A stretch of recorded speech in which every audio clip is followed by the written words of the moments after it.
Now, I thought a lot of talk is being talked, and I'll come back to Suhas asking you also on this topic on the fourth row pupilloplasty technique. But I thought many people want to learn it. So just to recap it, simply take a proline needle. See if the animation, you go through clear cornea, then through iris. I'm holding it. Now, on the other hand, I'm holding it, but this side we have a paracentesis. Take a 30 gauge needle. You can take a 26 gauge needle, which is what we started with, but now we have gone smaller to a 30 gauge needle, whichever is available. Go through iris, railroad the two. Once you have railroaded the two, the next step is bring this loop out. Now, remember the number 4, pass it 4 times, and that is over. Simply game, set, and match. Because now all you need to do is pull on either side, and once you have pulled on either side, you'll see that is complete. In other words, you don't need to do a again second pass or a third pass. Normally people do 3, 2, 2 or something like that. Here you have just done once, 4, 0. That's it. Now you do the same thing on the other side, and you have a complete pupil as much as you want. One of the problems we have is this Urit-Zavalia syndrome. In Urit-Zavalia, as you can see, one of the biggest problems is the pupil is dilated. In this case, there is no glaucoma, but the pupil is dilated. So what we've done is we have fixed a fluid in the eye. This was post-glued IOL in which the patient developed a Urit-Zavalia syndrome. So again, you can see now in the surgery, I'm taking the needle through clear cornea. Don't pass a paracentesis on both sides. It becomes very tough and not needed at all. You need paracentesis only on one side. Bring it out. Now, just bring this loop out. Once the loop comes out, and you can see, I'm just going to bring this loop out there. You'll see there. Now I go in with the forceps and catch that and bring him out. Once that is out, again, as I said, the number 4, very simple number to remember, pass it 4 times. While passing, if you forget how many times you have passed, let's say you have passed 4 times, but you've forgotten and you thought it's 3, put one extra 5, nothing will happen. But don't underdo it. Have it always at 4, definitely, or even more, doesn't matter. Now you can see the pupil is round and nice. You can do the cerclage, but again, in a cerclage takes so much of time, whereas this finishes in no time. Now take the difficulty higher. You have a Urit-Zavalia in a penetrating keratoplasty. Look at the anterior segment OCT. It's closed angle. These patients' pressure will be high. That means there is Urit-Zavalia where pupil is dilated, and on top of that, there is a glaucoma also. So now how do we manage these cases? Again, let's see it. What I'm going to do is, we have just opened up this angle. By pulling on the iris like this, the closed angle will become open and the fluid will start flowing back to normal. So here you can see how the closed angle will become an open angle. Now, you can do a 6-point traction or a 4-point traction depending on how severe the case is by and large. But here you can see there now, I have done here trocar AC maintenance. I like to have fluid in the eye because it helps me much better off all the time. Once I've got fluid in the eye, I'm much safer. And remember, this is a penetrating keratoplasty eye. So we have to be careful when we are doing the surgery. Now you see I'm passing this single pass 4th row pupilloplasty, catching it and bringing the loop out, and again passing times, bringing the pupil down to normal. One more thing, remember, in a penetrating keratoplasty, if you make it a pinhole, even the astigmatism which is there will get nullified. But here we are talking here of solving the Urit-Zavalia syndrome problem. Let's see the pre-op. Look at the anterior segment OCT pre-op and look at the post-op. Look at the pressure also has improved so well. The patient's vision has improved and the intraocular pressure has also come down drastically. So now let's take another problem. Silicone oil. Lots of people, retinal surgeons, if they're watching this, you have silicone oil in the eye. Now the problem, and I think Suhas, your son-in-law is a retinal surgeon also. Yeah. So, you know, when you have silicone oil in the eye, they have glaucoma sometimes. About 10% of the cases will be landing up with this SOS glaucoma, silicone oil synechiae glaucoma. So when you remove the silicone oil, it does not solve the problem. What I tell people is, please do an anterior segment OCT pre-op. Check. In this case, patient had high pressure. What I'm going to do is do the 4th row pupilloplasty, Now look at the anterior segment OCT pre-op and post-op, and you can see the huge difference in that the pressure becomes normal. Another question comes, can we dilate? Yes, we can. We published this in the JCRS also in 2017 with drop, because in the fourthopuplasty, the remaining areas can open up. Can we combine it with pre-Descemet's endothelial keratoplasty and gluteal? Look at this patient pre-op, post-op. This patient came to me from Bombay, referred by Dr. Natarajan. You can see it was operated 6 times. We are operating the 7th time, and see we have done a gluteal, fourthopuplasty, and PDEC. And that's why we do PDEC and not DMEC or DSEC. Look at another case. This was a one-eyed patient, failed PK, but look at the anterior segment OCT below. We have done a fourthopuplasty with PDEC. Again, you can see pre-op and post-op pictures. Just to tell people on this simple topic on this here is, we always do PDEC because of the advantages being there. I'll come to that later on. Finally, I thought we'll cover up an pinhole pupiloplasty also, in which case what we are doing is making the pupil 1.5 millimeters. The peripheral rays are getting blocked. Now what happens is the rays from the center hit directly inside the foveal area. This patient had an astigmatism of 24 diopters. There is no way you can correct this by any other way. So what we did was, you have DALC, you can do a pinhole IOL, but simple thing in this case is to do a pinhole pupil. Look at the patient pre-op, and again post-op, the patient's vision improved to 6/12 vision. So I thought we'll show you this particular various techniques which we thought I'll show you about on how this is done. Now I thought I'll move on to another thing which I wanted to show you about, and I'll just show it in a second. Look at this patient here. This patient again has a very, very bad cornea. But what I wanted to show you here is, look at the iris. This patient was from Poland, and he was a top actor there. He had some problem. He was operated for the cataract surgery and still not seeing. And on top of that, there was such a huge iridodialysis. Now I'm making a scleral groove. I'm taking off this epithelium to see better, because obviously I'm not able to see anything with that epithelium like that. Now once that's done, my next step is I'm going to fix a trocar AC maintainer. Once the trocar AC maintainer is fixed, you can see there I'm fixing that trocar AC maintainer. I have fluid in the eye. Now question comes, how do you fix this iridodialysis?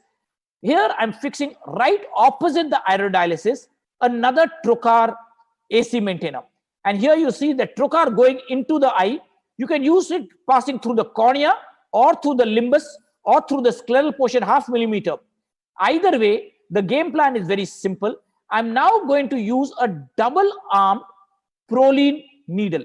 So you see that now I'll just use this double arm. It goes through this trocar. This is the trocar assisted iridodialysis repair technique. I now catch this iris there.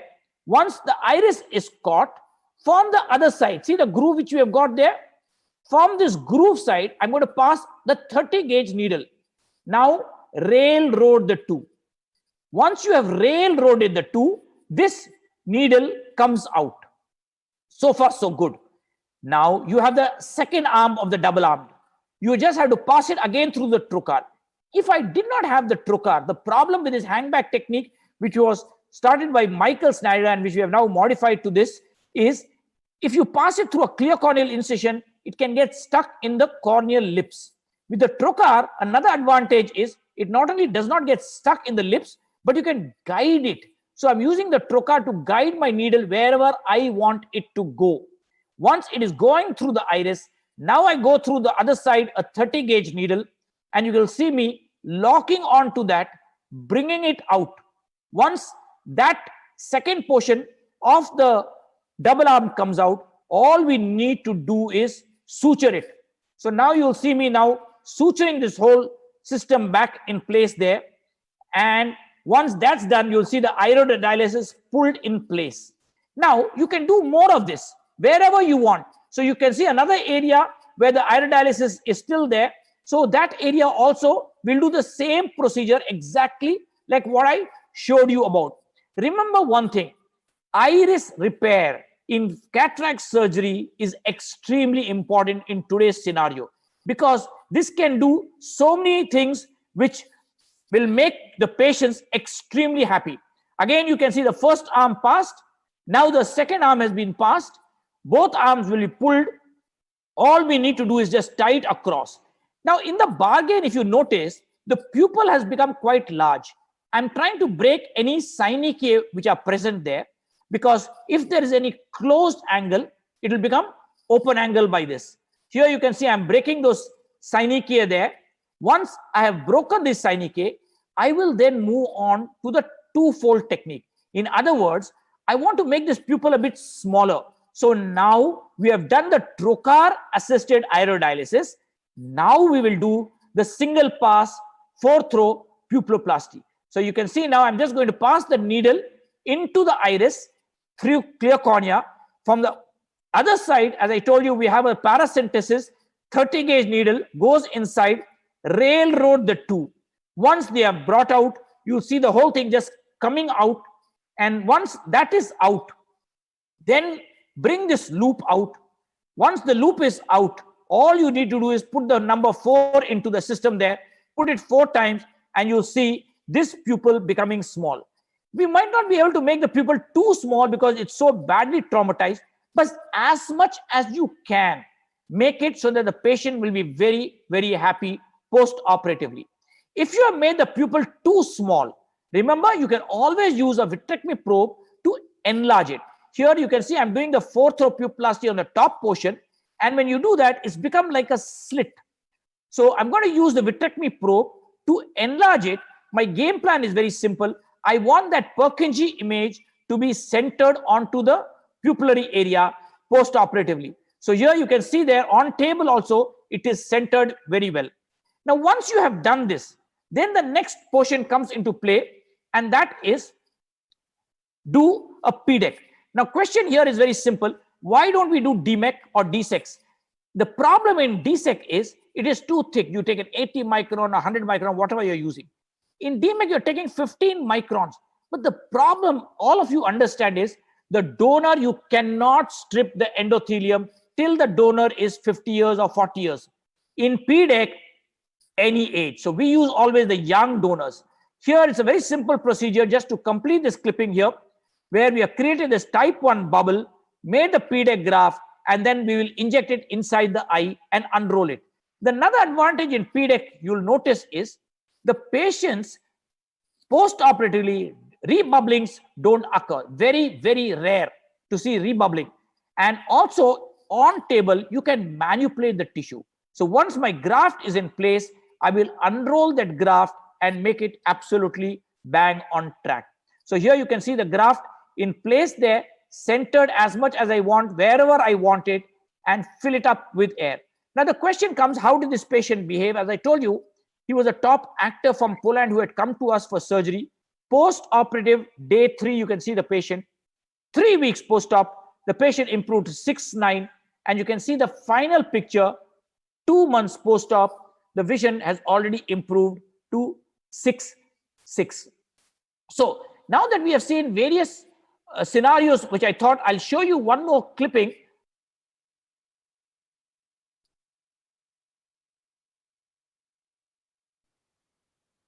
On this. Now look at another problem of nightmare situation which we can have here. This patient had an anterior chamber IOL. Now the problem in these AC IOLs are they do create a lot of problems. So what we have done is I wanted to remove this AC IOL. We have made 2 scleral flaps 180 degrees apart. I made a scleral tunnel incision also to explant the anterior chamber IOL. But watch what I'm trying to show you here is you're making my sclerotomies 1 millimeter behind the limbus. But the problem here is this anterior chamber IOL is firmly stuck. Look how firmly it is stuck to the iris. And that is why I suggest people to move into the intrascleral haptic fixation through any technique you'd like the Yamane or the glued IOL. We prefer the glued IOL because of the tilt factor is very, very less in it, but choice is yours. Once you have done removal of the haptic from the iris, our next step will be to explant the IOL. I had to cut the haptic because it was just not coming out. So now we're going to do a vitrectomy. And when we are doing the vitrectomy portion, I'm trying to check on that pupillary area there. You can see there, I'm in slight trouble because you can see there's iris was so badly traumatized. I'm still not able to release it. And there's something white behind. And if you realize, it's exactly what Dr. Athiya was talking to us on a Sommering ring. It was lying behind the iris there, which on that iridodialysis only we could see. So we have taken off this broken haptic there. But remember, that portion of the Sommering ring is still present inside the eye. Now I'm going to take off the second portion. And again, I'm going to cut it here, take it off there. Once I have taken off the second portion, then I'm going to use iris hooks because I can't see clearly at all. So I'm going to use the iris hooks to enlarge this area there. Here you can see the iris hooks being used. I'm going to do that vitrectomy now. Once I've done my vitrectomy, my next step is to see what do I do with this Sommering ring. You can see it can just fall down any time. Here you can see the next iris hook being fixed there in place there. Now question comes to do the glued IOL. So I already have a large incision. So I'm going to fix the glued IOL in place just like a non-foldable IOL. One haptic comes out. The second haptic with the handshake technique, Dr. Athiya has already spoken to us on that topic. Now, once I have done that, I suture up that wound. And my next step is to take the 26 gauge needle, create the Gabor-Chariot's pocket, and fix them inside. Now you can see what we have to do here is simple. I need to take off the Sommering ring. So I'm going to now try to dislodge the Sommering rings, bring them to the center so that I'm comparatively safer because the IOL now is working like a scaffold. Doing some more vitrectomy there. Once that is out, you can just burp it out or you can phaco it. In this case, it was coming out very comfortably. So I just burped it out. The second portion of the Sommering ring is also coming out now there. And you can see that finally portion coming out. Once both the whole Sommering ring has come out, now my next portion is to check how much of vitreous is there in the front, clear it all off. Once that is done, we will have to remove the iris hooks. Now remember, we do have that iridodialysis problem there. So we have to solve that problem. And I just told you, we can solve an iridodialysis repair very easily nowadays with it. Here you can see, I'm passing this hang back technique just to show it on the animation, how you are doing the hang back technique. Once the hang back technique has been done, then very simply, you can combine it with a single pass 4th-row pupilleplasty. So here you can see now the hang back technique of Michael Snyder being done. Once that's done, I'm now going to do the 4th-row pupilleplasty and bring that pupil down. So in other words, again, in this case, we have combined both the hang back or the trocar-assisted iridodialysis and the single pass 4th-row pupilleplasty and brought the pupil down. Remember, the Purkinje image has to be bang centered. So see how you can bring that pupil down as much as possible to make the patient post-operatively very nice. There is a problem in this iris, there is no doubt about it, but still things can be still done well. And you can see the Purkinje image P1 at the center still comfortably there. Remember, the inverted Purkinje is the P4. So don't worry about that. Look at the Purkinje image P1. I'm going to perhaps enlarge the pupil to make it more comfortable.